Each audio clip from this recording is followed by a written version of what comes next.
she said. It's not fair. They have so much power. I know, I said, I know. But they've been very clear that if you want them to come to the table, you cannot say bad things about them in the national and international press. So, can you do that for the duration of the process? Yeah, she said, I can do it. Eva was helping to represent the interests of a group of farmers who had been displaced by the national government, who was making an industrial project on the land that the farmers used for their livelihoods. And it was partly thanks to her agitations in the media that they were able to get a seat at the table in the first place. And I thought that what I was asking her to do was a common agreement in our profession. I'm sure many of you have made similar agreements. And I thought it was going to be helpful for her to reach her instrumental goals of finding a way to compensate the farmers for their losses. But she heard something different, and I didn't realize it until later. What she heard was, stop telling your story. 2 years later, at about 3 in the morning, when we were getting ready to sign the final agreement, we were making very good progress. Things looked like they were going well. And the government officials in question said, Julian, can we talk for a moment outside? I said, okay. So, 3 in the morning, we walked outside. And they said, Julian, we are ready to sign this thing. The terms are now acceptable to us. I said, great, let's get back in there.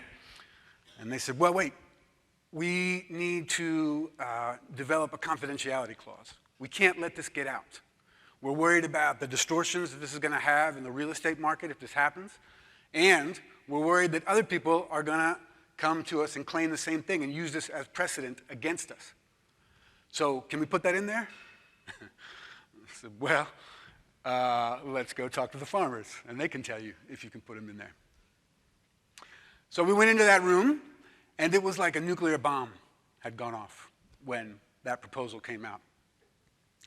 What? They said, are you kidding me? You do not have the right to tell us what to do about how we're going to talk about this. You cannot take our story away from us. This is our story. It's powerful stuff. So, as any of you would have done, we started work on a joint public statement that was vague enough to satisfy the concerns of the government, but that was specific enough to allow the farmers to talk about what was important to them, to be able to talk about this to their community, to be able to talk about it in the media and to the press and the people that had helped them get to where they were. And I was reminded of something very important there. I had been very focused on the substance of the agreement, on the transactions that were going to take place. But Eva and the farmers reminded me that the story was just as important to them as the details of the agreement. And that was an important lesson for me.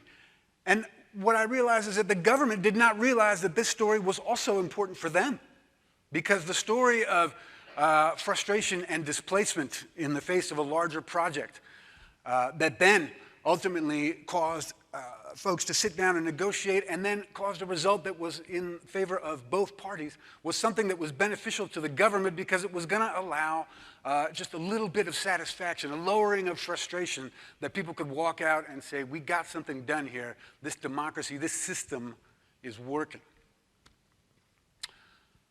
The farmers had been willing to make a lot of hard compromises over the course of the 2 years, but they were not willing to compromise on this issue. They needed to get their story out. And it was an imperfect agreement. It wasn't ideal. It wasn't optimal. But at the celebration that the farmers invited us to, they acted as if it were. You would have think that they had won the lottery or the Olympics. They were thrilled. And I asked them, I said, why are you so happy with this? And they said, Julian, we got one. We actually got one. We sat with them. We have never talked with them before like that, and they have never listened to us like that. And this time they did, and we got it, and we got one. And that is important to us. That is critical.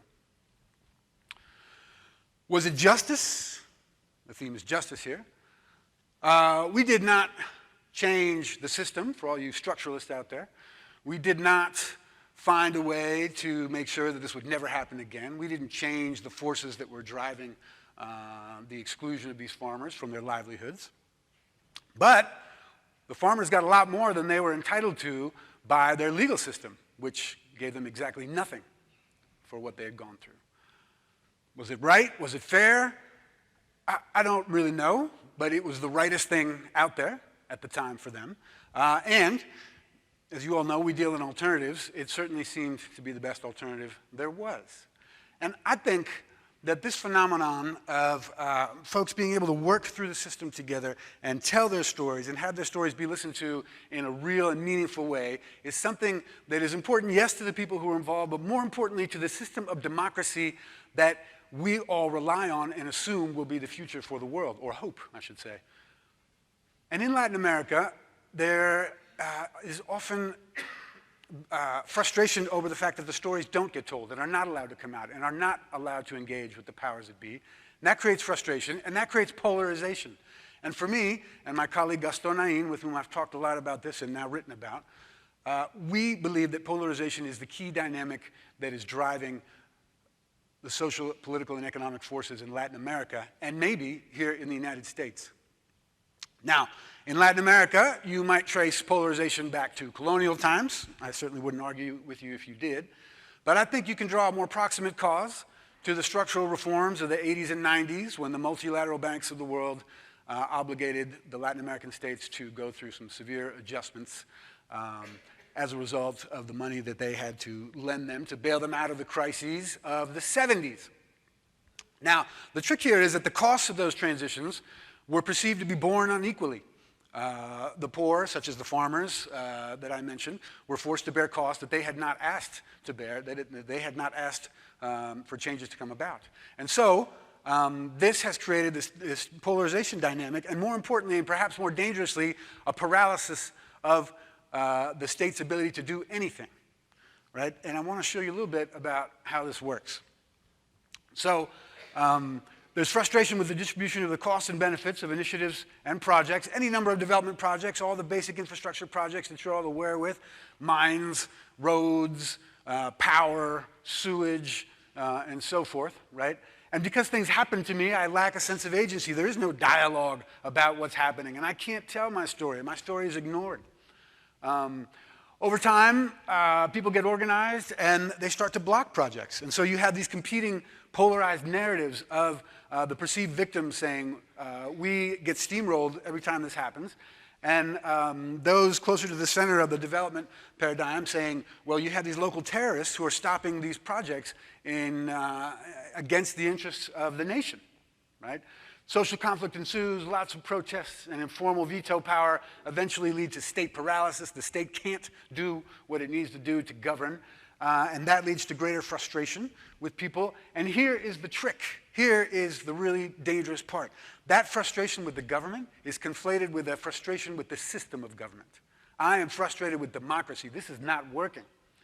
Therefore, there's a rejection of democracy, and these polarized groups make it very ripe for folks with polarized narratives to create kind of authoritarian tendencies, and they start to create authoritarian regimes within these democratic structures.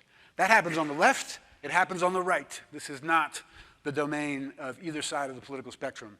This is a tendency that you can see in many places in Latin America, and it is terribly frightening because, as you all probably know, authoritarian governments are more likely to abuse those who have the least amount of power than in democracies, imperfect as they may be. So where do we come in? Well, we're here. We are the ones bringing these stories together. We are the ones trying to have meaningful conversations around these different stories and trying to bridge the gap between victimization and terrorists in a lot of cases, right? We are the ones who make meaning out of this and help others make the meaning. And hopefully, if we're doing it right, as in the case of Eva and the farmers, we can help to provide situations that lead to a reduction of frustration and a little bit of satisfaction with the system. Now, I'm not talking about demobilization for all you social warriors out there. I'm talking about self-determination.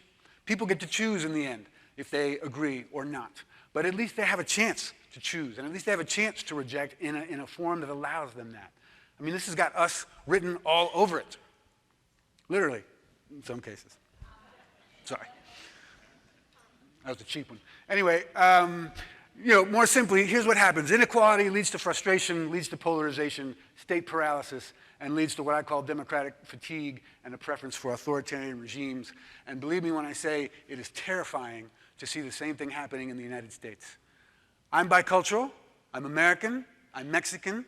Anybody who wants to see the future of what polarization looks like can go to any number of places in Latin America, and we can talk after about where you might go to do some polarization tourism.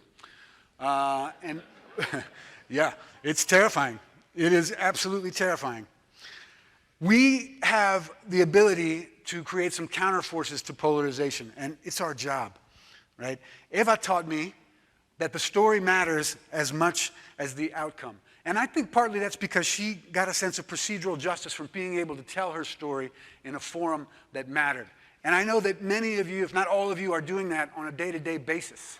And what I'm here to tell you is that that's not just important for the people who are sitting in the room with you. That is important to the very essence of our system of democracy. Is it imperfect? Absolutely. The alternatives are frightening. And so I am here to applaud you and to encourage you to keep doing it with this larger purpose in mind, to put a little context around the interventions that you are all doing in specific communities and specific places, because those are the things that are going to allow us to continue this democracy, and I hope in Latin America to maintain democracy into the future. Thank you.